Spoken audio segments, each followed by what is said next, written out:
क्या पैसे की जरूरत होने पर या पैसे की तंगी होने पर आप भी कभी कभी सोचते हैं कि क्यों ना गूगल प्ले स्टोर और ऐप स्टोर पर मौजूद लोन ऐप से छोटा सा लोन ले लिया जाए ताकि आपकी जरूरतें पूरी हो जाएं? क्या आपने भी कभी इन लोन ऐप्स से कर्ज लेने के चक्कर में अपनी सारी केवाईसी डिटेल्स इन ऐप्स को सौंप दी थी? क्या इन ऐप से लोन लेने के बाद आपको पता चला कि जितना आपने कर्ज नहीं लिया उससे कई गुना आपको वापस चुकाना होगा? और क्या ऐसा न कर पाने पर आपको भी दिन में सैकड़ों कॉल्स आती हैं जिनमें आपको तरह तरह की धमकियां दी जाती हैं और ब्लैकमेल किया जाता है? अगर ऐसा आपके साथ हो चुका है या फिर आप इन ऐप से लोन लेने के बारे में सोच रहे हैं तो आपको हमारी यह खबर बहुत ध्यान से देखनी चाहिए, क्योंकि मिनटों में आपको उधार देने का वादा करने वाले ये ऐप न सिर्फ आपको कंगाल बना सकते हैं बल्कि आपकी निजी जिंदगी को भी बर्बाद कर सकते हैं। गूगल प्ले स्टोर पर इस समय 1000 से भी ज्यादा ऐसे लोन ऐप हैं जो आपको बिना ज्यादा कागजी कार्रवाई के मिनटों में कर्ज देने का वादा करते हैं। लेकिन क्या आपको पता है, इनमें करीब 600 ऐप ऐसे हैं जो रिजर्व बैंक ऑफ इंडिया यानी आरबीआई के साथ के पास रजिस्टर्ड ही नहीं है और पूरी तरह से गैर कानूनी तरीके से काम कर रहे हैं। इनमें ज्यादातर ऐप का कनेक्शन चीन से है। इन्हें या तो चीन में ही डेवलप किया जाता है या फिर इनमें चीन की कंपनियों का निवेश होता है। और ये लोन ऐप न सिर्फ भारत में सैकड़ों लोगों को चूना लगा चुके हैं बल्कि उनकी निजी जिंदगियों को सुसाइड और तलाक के मोड़ तक ले जा चुके हैं। आरबीआई के मुताबिक 1 जनवरी 2020 से लेकर 31 मार्च 2021 तक इस तरह के लोन ऐप्स के खिलाफ 2562 मामले दर्ज किए गए थे। ज्यादातर मामलों में ये लोन किए गए अमाउंट से कई गुना राशि वसूली गई थी या फिर लोन लेने वालों को तरह तरह की धमकियां देकर परेशान किया गया था। आरबीआई के ही एक वर्किंग ग्रुप की एक रिपोर्ट के मुताबिक 2017 से 2020 के बीच डिजिटल माध्यमों से लोन लेने वालों की संख्या में 10 गुना इजाफा हुआ है। भारत में ज्यादातर लोगों को आसानी से बैंक से लोन नहीं मिलता क्योंकि या तो लोगों के पास जरूरी कागजात नहीं होते या फिर उनका सिबिल स्कोर कम होता है या फिर लोग लोन लेने के लिए बैंक की लंबी प्रक्रिया को झेलने के लिए तैयार नहीं होते। ऐसे में प्ले स्टोर पर मौजूद ये ऐप लोगों को आसानी से लोन के लिए लुभाते हैं और अक्सर लोग इनके चंगुल में फंस जाते हैं। लोगों को अपने चंगुल में फंसाने वाले ऐसे फेक लोन ऐप्स का संबंध अक्सर किसी न किसी चाइनीज कंपनी से होता है।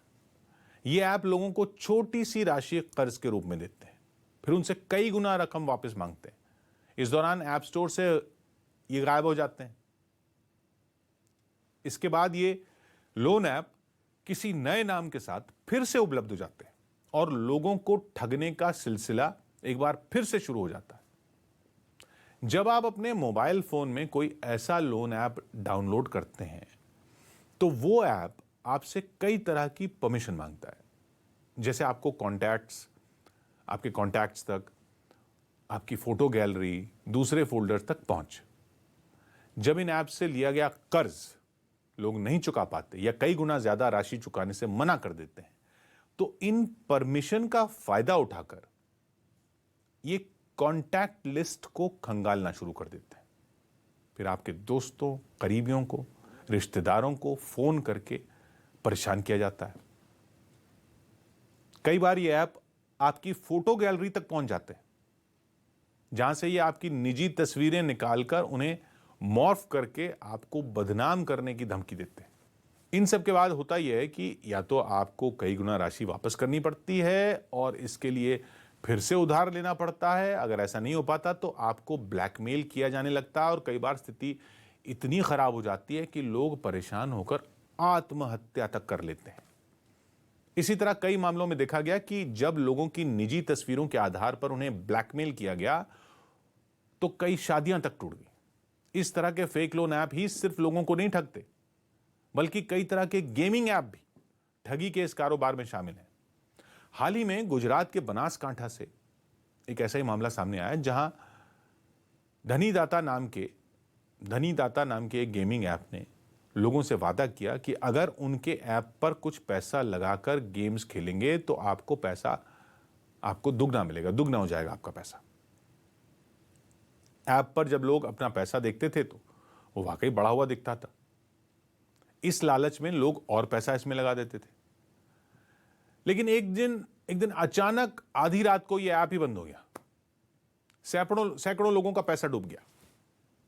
लोन ऐप्स और गेमिंग ऐप्स के चक्कर में फंस चुके ऐसे ही कई लोगों की कहानियों के आधार पर हमने एक रिपोर्ट तैयार की। इस रिपोर्ट से आपको पूरा खेल समझ में आ जाएगा और आपको यह भी पता लगेगा कि आप इस तरह की ठगी से कैसे बच सकते हैं। ऐप्स के जरिए धोखाधड़ी, पैसा डबल करने का झांसा और फिर करोड़ों का फर्जीवाड़ा।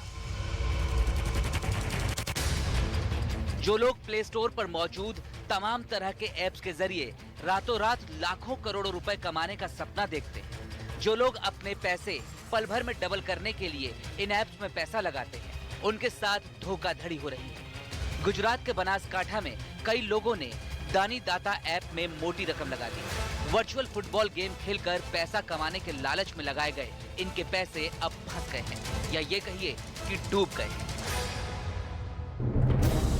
क्योंकि इस ऐप ने अचानक से काम करना बंद कर दिया है। लोग दानीदाता ऐप में पैसा जमा करते थे और इस ऐप के जरिए घरेलू और अंतर्राष्ट्रीय फुटबॉल मैचों पर दांव लगाते थे। इतना ही नहीं, इस ऐप को शेयर करने पर भी लोगों को पैसे मिलते थे और ये पैसे इनके अकाउंट में शो भी होते थे, यानी दिखाई भी देते थे। पर लोगों को जब ऐप से पैसे निकालने थे तभी इस ऐप ने अचानक एक रात काम करना बंद कर दिया। सिर्फ गुजरात के बनासकांठा में ही इस ऐप ने 100 करोड़ रुपए से ज्यादा की ठगी की है। ये ऐप टोटल बंद हो गया और मेरे अलावा और कितने भी लोग थे, मेरे तो 10,000 थे, लेकिन मेरे जो दोस्त लोग थे वो उनके तो किसी का 50,000 था, किसी का 1 लाख रुपया था। ऐसे करके धानेरा के अंदर टोटल 12 करोड़ का ये फ्रॉड हुआ है और टोटल बनासकांठा डिस्ट्रिक्ट में 100 करोड़ से अधिक से ज़्यादा मेरे सुनने में आया तो इतना फ्रॉड हो चुका है। पूरे धानेरा तालुका में, हर गांव में, धानेरा तालुका के 80 गांव है और हर गांव में 40 से 50 लोगों के बहुत सारे पैसे गए हैं और तकरीबन अंदाज़ा लगाया जाए तो धानेरा तालुका में 10 से 12 करोड़ रुपए का स्कैम हुआ है। इसी तरह लोग प्ले स्टोर पर मौजूद चाइनीज लोन ऐप्स का भी शिकार हो रहे हैं। दिल्ली में रहने वाले कुछ लोग इन ऐप से त्रस्त हैं। इन चाइनीज ऐप से चलने वाली कंपनियों को लाखों रुपए देने के बाद भी पीड़ित इनके चंगुल से छूट नहीं पा रहे। कुछ समय पहले इसी तरह के इंस्टेंट लोन मोबाइल एप्लीकेशंस के शिकार हुए लोगों से हमने बातचीत की थी और उनकी परेशानी को समझने की कोशिश की थी। आप ये बताइए कि कैसे आप लोग इस जाल में फंसने शुरू हुए? देखिए, Chinese loan apps Google play store पे कम से कम 1-2 साल से अवेलेबल हैं, लेकिन जब से लॉकडाउन लगा है तो उसके बाद से क्योंकि लोगों का काम बंद हो गया, कई लोगों की सैलरीज कटनी बंद हो गई, तो इसके कारण अब लोगों को कहीं ना कहीं से तो पैसे का इंतजाम करना ही था, जैसे बच्चों की फ़ीस देनी है या घर का खर्च चलाना है। तो उसके चक्कर में लोगों ने गूगल प्ले स्टोर पे जाके ये इंस्टेंट लोन ऐप्स डाउनलोड करनी शुरू करी। ये आपका पूरा डाटा हैक कर लेते हैं। जब भी आप ये कोई भी इंस्टेंट लोन एप्लीकेशन डाउनलोड करते हो तो ये आपके मोबाइल की पूरी एक्सेस ले लेते हैं, क्योंकि आपको अलाउ करनी पड़ता है कि मैं अपना कॉन्टैक्ट्स अलाउ कर रहा हूँ, फ़ोन एक्सेस अलाउ कर रहा हूँ, फ़ोटो गैलरी अलाउ कर रहा हूँ। तो ये सब हमें मालूम नहीं था, क्योंकि हम एज एन इंडियन हम TNC वगैरह पे ज़्यादा ध्यान नहीं देते। चुटकियों में आपको लोन देने का वादा करने वाली ये कंपनियां एक के बाद एक कर्जदार को अपने जाल में उलझाती जाती हैं। इन कंपनियों की मोडस ऑपरेंडाई कुछ इस तरह से है। लोन के भुगतान में देरी होने पर रिकवरी एजेंट लोगों पर दबाव बनाना शुरू करते हैं। फिर यही एजेंट्स अपनी कंपनी की दूसरे इंस्टा लोन ऐप के बारे में कर्जदार को बताते हैं और उससे कहते हैं कि पिछला कर्ज चुकाने के लिए नया लोन ले लिया जाए। पहला कर्ज चुकाने के लिए कर्जदार फिर से दूसरे ऐप से लोन ले लेता है। दूसरा लोन पहले से भी ज्यादा ब्याज दर पर दिया जाता है। इसी तरह धीरे धीरे कर्ज की रकम बढ़ती जाती है। लेकिन इससे बचने के भी उपाय हैं। ऐसे फ्रॉड से बचने के लिए लोगों को बिना जानकारी के किसी भी ऐप से लोन लेने से बचना चाहिए। साथ ही इस बात का भी ख्याल रखना चाहिए कि अगर कोई ऐप आपसे आपके KYC डॉक्यूमेंट्स नहीं मांग रहा और आपको चुटकियों में लोन देने का वादा कर रहा है तो जरूर कुछ न कुछ गड़बड़ है। फिर भी अगर आपने इस तरह का कोई लोन ऐप ऐप डाउनलोड कर लिया है तो ऐप को इंस्टॉल करते समय उसे कॉन्टैक्ट्स, गैलरी, लोकेशन जैसी परमिशन नहीं देनी चाहिए। लोन लेने से पहले ऑफर के नियम और शर्तों की अच्छे से जांच कर लेनी चाहिए। इसके साथ ही किसी भी लिंक पर क्लिक करने से आपको बचना चाहिए। किसी भी ऐप को डाउनलोड करने से पहले उसकी ऑथेंटिसिटी की जांच जरूर कर लें। और सबसे जरूरी बात, अगर आप किसी इंस्टेंट लोन ऐप को अपने मोबाइल फोन पर डाउनलोड कर रहे हैं तो एक बार रिजर्व बैंक ऑफ इंडिया यानी आरबीआई की साइट पर जाकर ये चेक जरूर कर लें कि वो लोन ऐप आरबीआई के साथ रजिस्टर्ड भी है या नहीं।